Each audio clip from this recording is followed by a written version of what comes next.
The school trip. It was the day of the long-awaited school trip to the nature reserve. The third-grade class had worked hard for months to raise money for this trip. They'd made bird feeders, had a bake sale, and even washed cars. Now they were off to the reserve to learn about the birds that live there. When they arrived, they were greeted by their teacher, Miss Honey, and the park ranger. The ranger gave them some rules to follow. Stay on the path at all times. Don't go into the bushes, and whatever you do, don't feed the animals, the ranger said. Then he took them on a hike through the park. Not far from the entrance was a lion sanctuary. A pride of lions lived there. The children pressed up against the fence, eager to get a closer look at the majestic beasts. Lions are the school's mascot, and the kids have been looking forward to seeing real lions for weeks. But the ranger quickly moved them away from the enclosure.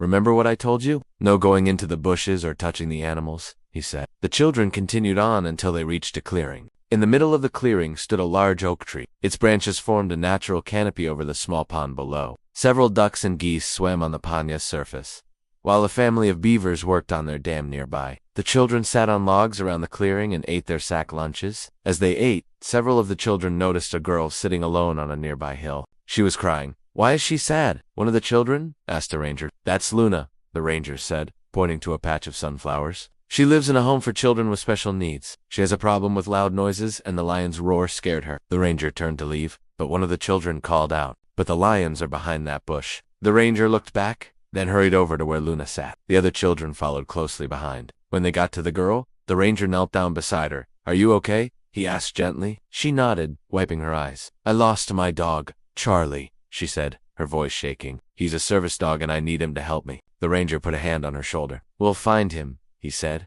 Together they walked back to the path. The ranger signaled for the others to stay put and told them he'd be right back. He took off his jacket and tied it around a tree. "If we need to stay out here, this will keep Luna warm," he said. Then he disappeared into the sunflowers. The rest of the children looked around for something to do. Soon they were playing tag among the trees. They were having so much fun they didn't hear the lions escape from their enclosure. A few minutes later, the ranger came running out of the sunflower field. "Quick, everyone! Get on the path and stay together," he shouted. The children didn't know what was wrong, but they did as they were told. As they ran, a large male lion appeared in front of them. It blocked the path and roared. The children screamed and huddled together.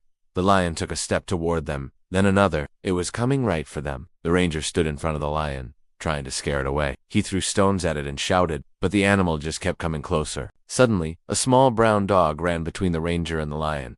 It barked furiously at the big cat. The lion stopped in its tracks and stared at the small dog. The children watched in suspense as the two animals faced off. Finally, the lion let out a frustrated roar and turned to go back the way it came. The dog stayed in the middle of the path, blocking the lion's way. It barked all the time, letting out short, sharp barks. When the lion tried to go around the dog, it nipped at its heels. The lion let out a loud yelp and took off running. The dog trotted up to the ranger, wagging its tail. "Good boy," the ranger said, scratching the dog behind the ears. "You saved us all." He turned to the children.